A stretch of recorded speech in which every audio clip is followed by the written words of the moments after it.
I guess I've reached an age of reckoning where I'm looking back at where I've come from and thinking about where I'm going.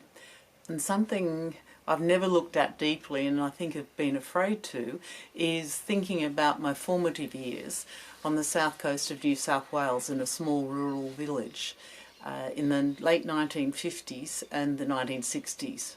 Very, very different place than it is now. And the project's given me opportunity to travel through memory and time, to visit this place and to do what Kuhn has termed memory work, a performative act which takes memory not as truth but just as evidence of a particular sort, material for interpretation, to be interrogated and mined for its meanings and possibilities. My initial vision for the project was a large kind of map-cum landscape, which isn't surprising given its about place, and also I come from a family of map makers, surveyors. I decided to use two devices, the field book, which would be where I would go into memory, take journeys of memory and start to record my memories, and also start to find visual languages that I might use for the map.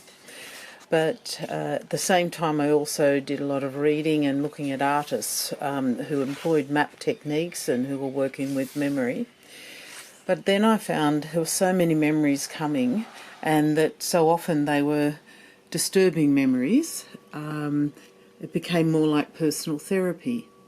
And that's when I realised I'd have to cut back, and that perhaps a series of works was more in order, and that I would limit this project to the large map making.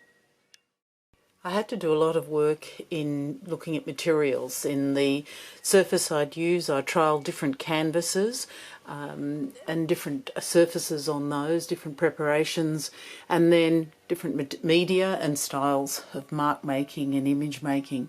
I trialled inks and graphite, crayons, charcoal, watercolour, more smudgy and abstract works, more detailed, trying to find what was the sort of visual language that would work for this, and also what was the scale and the shape.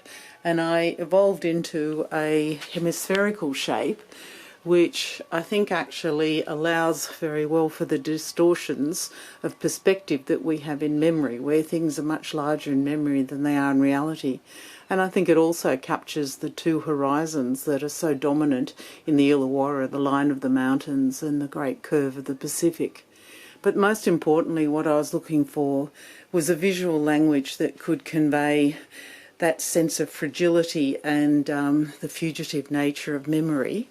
And that's what I'm working with now, and just focusing on the most significant places that help form me. And I think that's now turning into very much a work that is a portrait.